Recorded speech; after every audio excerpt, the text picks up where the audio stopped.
Hey there, this is your girl Shawanda, and you're listening to Refreshing the Soul podcast, a show where we bring our experiences and God's truth to refresh the heavy and hard places in your soul. From anxiety to unforgiveness, we'll learn how to come to an honest place in our souls and uproot those hidden lies so that you can discover the unique expression God created you to be in this world.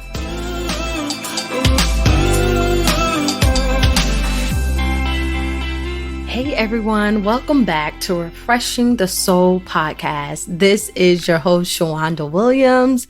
I am so excited, always just honored to be able to speak into your souls again. I don't take it for granted. I know that you didn't click on this podcast by accident, whether it was the subject that you saw that pulled you or whether it's you just listen to this podcast every week. I believe God has a word for you. God has a word for me, and he tells me to share it with you. So I know it's a word for you. And we're all in this journey together. You know, no one has just made it to this place where they're no longer growing. They're no longer just needing God. We need God every day. No matter how much we have grown or developed, we still need God. I was just listening to a song by CeCe Winans called Hunger. And she was saying, I'm desperate for you, God. I need you, God. Immerse me, God. And that's my heart today. That's my heart's cry every day. I really try to be intentional to come before God in a place of, I need him. I need him. I don't want to ever get to a place where, okay, you've taken me through the wounded place. You've taken me through inadequate, anxiety, all these different things, we've been talking about, and feel like I don't need God in those areas anymore, or I don't need him at all. And that is far from the truth. I believe as we continue to grow in God, your awareness of how much you need him should grow as well. So if you clicked on this podcast, one of the things that I hope you discover, and I pray that you understand, is through this message of rest, that it can only be found in him. It can only be found in our daily pursuit of him. Paul says he dies daily, and rest is dying, is letting those things that's on the inside of you be laid to rest, those anxieties, those fears.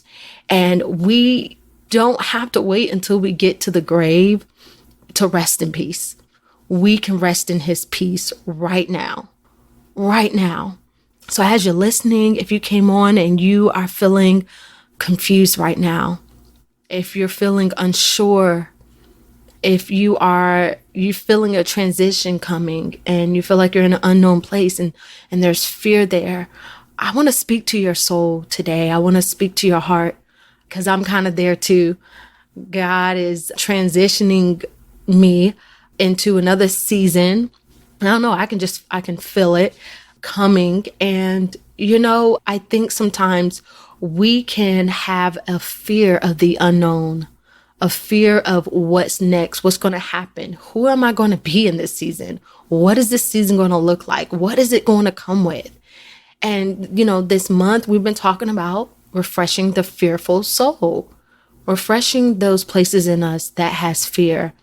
And you may have fear in this area and someone may have fear in the other area.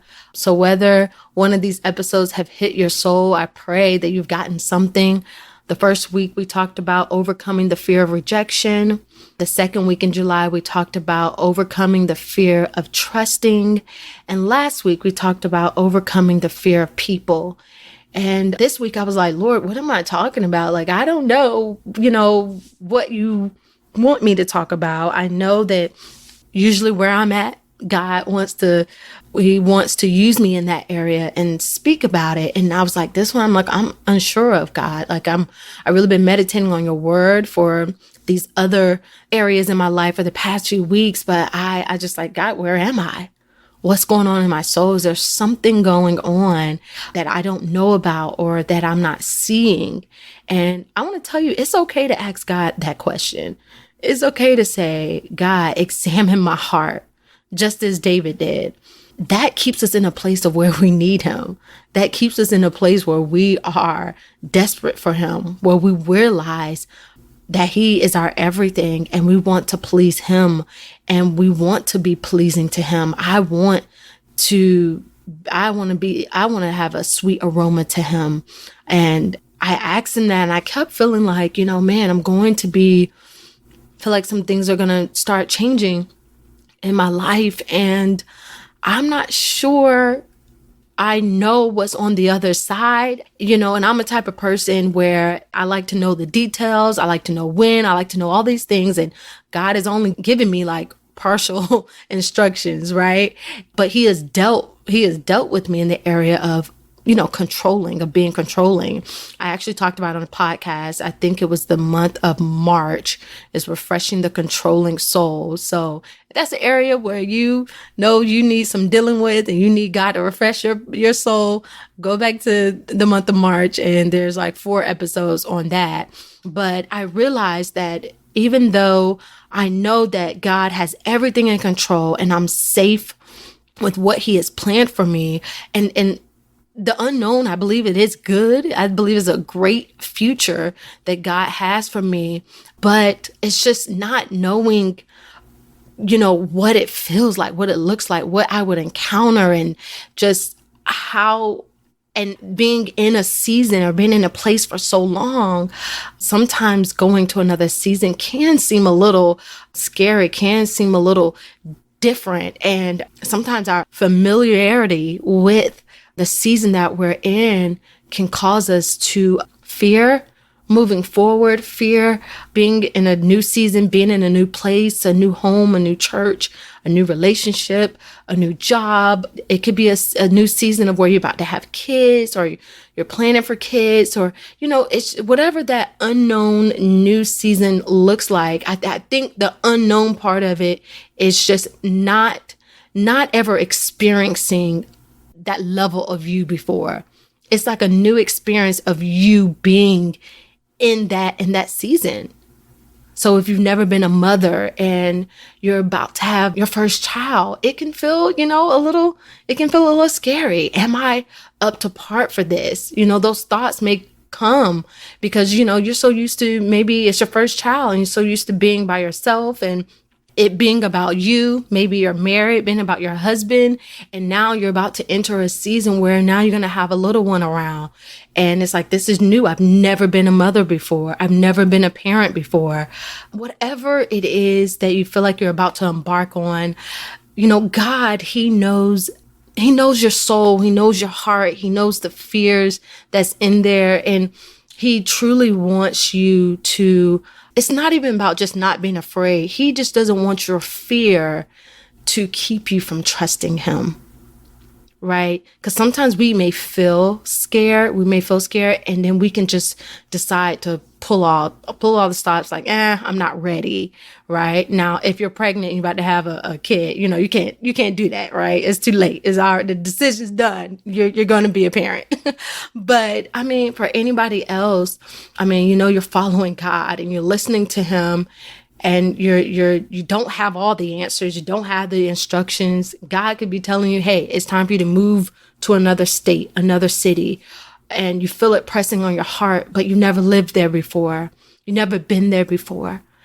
And again, maybe it's not a new territory, but it's a new territory for you, of you being you. Maybe there's maybe there's a season or whatever God's pulling you into. You're not necessarily moving location wise, a physical location, but it's a spiritual location that's going to be different for you. God is probably calling you up to be in a leadership position. Whatever the unknown is, I just want to encourage your heart that God is with you. He will not leave you. He will not forsake you. He cares about every part of your heart, every crevice that has fear in it. He does not want you to fear. If he's telling you to move, if he's telling you to go, if he's telling you this is the position, if he's telling you this is a relationship, there is a trust that has to upgird us and strengthen us and hold us up more than the fear that tries to keep us back or keep us in a comfortable place.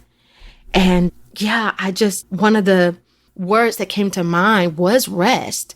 And one of the definitions of rest means to grow dumb, to grow dumb. And I was just thinking about how, when Jesus said to the disciples, go to the other side of the lake, right?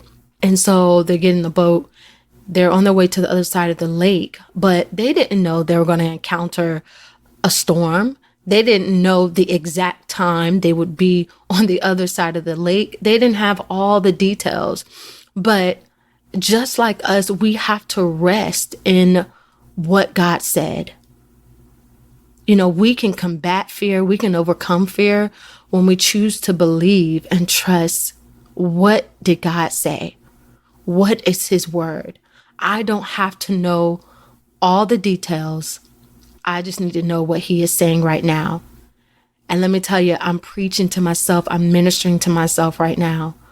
God has given me partial details, but I choose to trust him in what he's given me. Don't allow the pressures of people.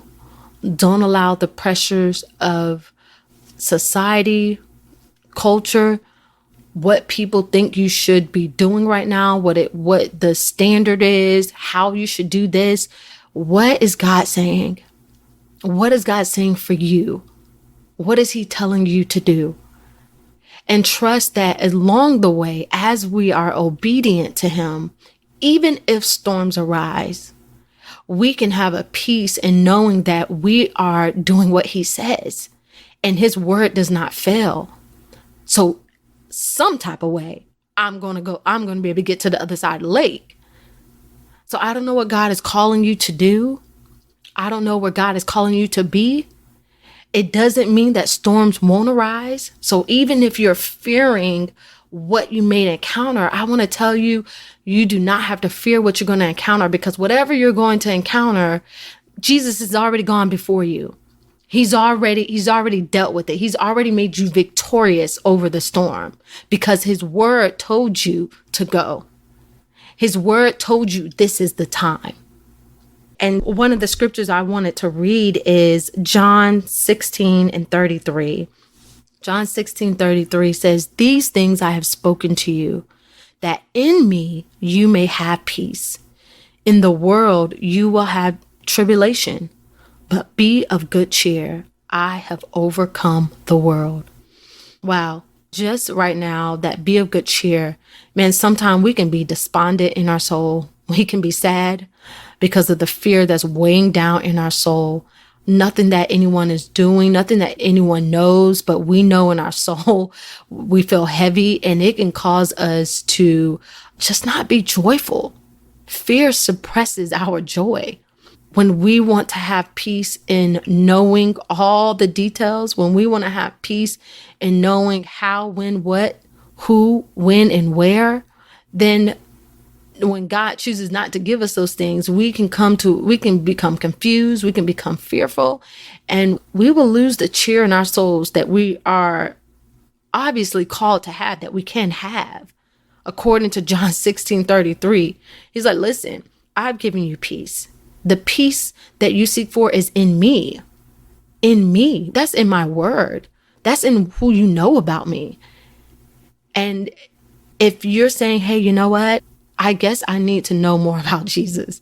I need to trust him more because I don't know enough to trust him. And that could be also why we don't have that peace, because we haven't allowed ourselves to trust God past a point that we're comfortable with. God may have been pulling at you for years to write this book, to go back to school, but because of your fear, you haven't allowed yourself to experience what God has told you to do, to see who God is calling you to be. And we start right there. And I just want to encourage you, whatever he is telling you to do, wherever he is telling you to go, stop delaying it. Try him. Try him. Some things God may tell us to do that doesn't make any sense. And we have to come to a place in our relationship with him where, okay, this is a little different, God, but I'm going to trust you. I'm going to try you because I really believe this is what you're saying. I'm going to try you and I'm going to do it. And I believe every time we make a decision in our hearts to trust God and not delay ourselves because of fear, to have the courage to still step out and do it, I believe your trust will increase. I believe that peace will guard your heart, right? I believe you'll get to know him even more, and you will be even more cheerful. You will have more joy, because now that's your strength. The joy of the Lord is your strength. You no longer have to depend on having everything work out, line up right. No, there's something that I found in God through trusting him, through trying him. And that causes me, I have to listen, right? Last episode, we talked about, okay, how do we get out of this fearful place? Well, I need to hear what God is saying. I need to hear his voice. I need to hear his word. And if we are not spending time in God's word, how are we hearing him? How is God speaking to you? Yes, God can speak to us many ways. I've had God speak to me through my kid, but I'm still in my word. God speaks to me through the word, reading the word, and the way I'm coming to the word in a posture of a heart that I need him, I'm desperate for him. It makes me more aware of God. It makes me more sensitive to him. So when someone does talk to me, or when my kid does come to me, or when I hear that song playing, or when I see this word over and over again, I know it's God. These things I have spoken to you, that in me you may have peace. In the world you will have tribulation. Jesus doesn't promise us a life without any trials or tribulation. I think we have to, and I'll say, I'm saying we, because I'm including me, like change our perspective. Instead of when we feel fear of the unknown or what's about to come, I believe we have to change our perspective and speak and confess, you know what, no matter what is to come, even if there is a trial that I don't know, or a tribulation that I have to face, or a storm that I have to pass through, I will pass through it. I will make it to the other side. Why? Because it says Jesus has overcome the world. It says, but be of good cheer. I have overcome the world. I have overcome the tribulations that you will face in this world. He has overcome the fear that we face in this world. We've been talking about overcoming the fear of rejection, overcoming the fear of trusting, overcoming the fear of people. Jesus has already overcome this for us. He's already overcome all these different things that we have to face in this world. So if I rely on him, if I hear his voice, if I do what he says and trust him, even if it doesn't make sense, even if I only have one part of this puzzle together, I can rest. I can grow dumb in what he's saying, meaning I don't have to, the only thing I know is what he said. I'm not going to sit up here and act like I got it, or no, I'm okay that I only know this. I'm okay that I don't know where exactly or when or how. No, I'm going to grow dumb in this. I don't know nothing, and that is okay. We can rest in him. We can rest in that and have peace, because whatever there is to come, he has already overcame it. Do you believe that? Do you believe that in your soul? That whatever is up the road, whatever you're unsure about right now, whatever you don't know, do you believe that Jesus has already overcome it for you?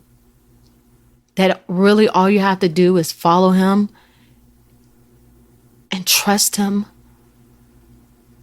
Yeah, there may be some things you're going to have to experience that will bring tears to your face, but he will carry you through it.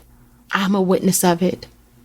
The more that I allow God to carry me through storms, the less fearful I am of following him and going through another one. I think that's a word for someone today. You've been trying to protect your own self from stepping out because you fear of what it may bring to your life. You fear of what you don't see, what you don't know will happen. And God is saying, well, I want you to experience me in a new place. And that new place is an unknown place. Because once you know me in that place, it doesn't matter what I bring in front of you. It doesn't matter where I may take you. It doesn't matter what I may tell you to do, because you know me and you trust me, not the conditions of your environment. That's why Jesus says that in me you may have peace. He said, in the world you will have tribulation. And I believe he's also saying that if we rely in the world for peace, we're going to experience way more heartache. We're going to experience way more tribulation. There's some things that life is just going to happen to us, and we're not going to have any control over that. But if we choose to find peace, to grow dumb in God, to rest in him, to trust him, and not this world. And when we say not the things that culture says that you should have. God may be telling someone right now, take all your savings and give it to someone. Now, this world say you should save, you should pay off debt, you should invest, all this stuff, right? Because you're going to retire, blah, blah, blah, blah. And you could be fearing right now, trusting God. God, you told me to give this money away. That's half my savings. That's majority. God is saying, I am trying to take you to a new place. I am trying to get you to a new place in me. And it requires your trust. It requires you taking that step and knowing that you can have peace and still live joyfully and good cheer, no matter what you have in your bank account. God is not a God that wants you to be poor. Okay, but he's a God that wants you to trust him. And if you're fearing a place of poverty, if you're fearing a place of whatever that is, you got to check that, because there's a place of, am I trusting my money more than I'm trusting God? Am I fearing something over here that's keeping me from holding me back from God? Is it because I'm making that thing, that person, that knowledge, whatever that security I have rested in, am I making that my source? Or am I making God my source, the source of my life, the source of my strength, the source of my peace, the source of my money, the source of my wisdom, my way of life? Am I making God the source? All right, everyone, that wraps up this week's episode. Thank you for tuning in. Please subscribe, rate, and review this podcast so we can get refreshing to those souls who need it. Also, don't forget to head over to Amazon, where you can purchase that 30-day devotional Rest for the Soul by yours truly. You want to get it in your hand. And just remember, soul care is self-care. Until next time, bye-bye.